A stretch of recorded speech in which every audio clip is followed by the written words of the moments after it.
ভাই আসসালামু আলাইকুম। ওয়ালাইকুম সালাম। ভালো আছেন না? আছি আলহামদুলিল্লাহ। ভাই এখন বর্তমান যে প্রেক্ষাপটের রাজনৈতিক পরিস্থিতির সামনে আমাদের জাতীয় নির্বাচন উপলক্ষে আপনি নির্বাচন সম্পর্কে বা দেশের পরিস্থিতি সম্পর্কে কি মনে করেন? আসলে কাদের হাতে দেশ নিরাপদ? এখানে তো আসলে আওয়ামী লীগ এখন অনেকটা পিছিয়ে, তাদের নাই বললেই চলে। এখন জামাত এবং বিএনপি আরআই দুইটা মুসলিমের দলই এখন দেশে আছে।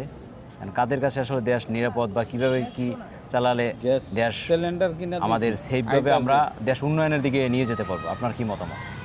আমার আসলে দেশের একজন সাধারণ নাগরিক হিসাবে বর্তমান যে প্রেক্ষাপট, সেই প্রেক্ষাপটে দাঁড়িয়ে আমি যেটা ফিল করি যে আমাদের দেশে আসলে অতি শীঘ্রই একটা জাতীয় নির্বাচন, সুষ্ঠু এবং অবাধ নিরপেক্ষ নির্বাচন অতীব জরুরি।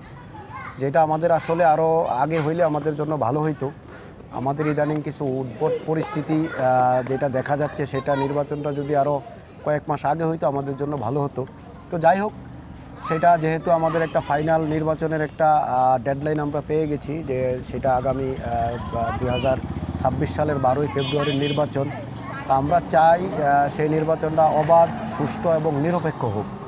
দেশের মানুষ বিগত 16-17 বছর যাবৎ ভোট দিতে পারে না, বিশেষ করে তরুণ প্রজন্ম যারা, তো তারাও অধীর আগ্রহে অপেক্ষা করছে যাতে একটা সুষ্ঠু এবং অবাধ নিরপেক্ষ নির্বাচনের জন্য। আমরা চাই না কোনো পক্ষপাতমূলক নির্বাচন হোক। যদিও একটি বড় রাজনৈতিক দল বাংলাদেশ আওয়ামী লীগ, তারা এবার আমাদের নির্বাচনে নেই।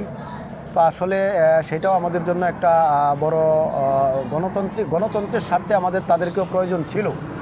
তো তারপরেও যেহেতু তাদের বিরুদ্ধে একটা খুব বড় ধরনের ক্লেম এবং ছিল, বিগত 17 বছর তারা যেভাবে দেশ পরিচালনা করেছে সেটা বিতর্কিত ছিল, এবং তারা স্বৈরতান্ত্রিকভাবে যেই দেশ পরিচালনা করতেছিল সেটা অবশ্যই প্রশ্নবিদ্ধ। যাই হোক, আমাদের জুলাই বিপ্লবের মাধ্যমে এখন একটি আমরা নতুন বাংলাদেশ পেয়েছি। সেই বাংলাদেশের কাছে আমাদের প্রত্যাশা থাকবে আগামী জাতীয় নির্বাচনটা যাতে অবাধ, সুষ্ঠু এবং নিরপেক্ষ হয়।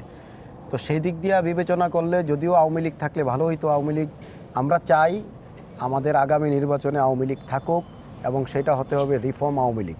আওয়ামী লীগের যারা সত্যিকারের অপরাধী, তাদের বিচার দেশের প্রচলিত আইনে হোক। এবং আমরা যে ইদানিং আমরা একটা মব কালচার দেখতে পাচ্ছি, সেই মব কালচার থেকে যেন দেশ মুক্ত হয়। সেটা আসলে মব কালচারটা দেশের জন্য কখনো মঙ্গলজনক নয়। আর আওয়ামী লীগের যারা নিরপরাধ নেতাকর্মী আছে এবং সাধারণ কর্মী আছে, তাদেরকে যেন হয়রানি না করা হয়।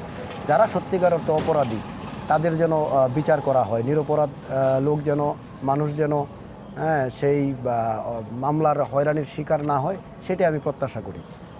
ধন্যবাদ।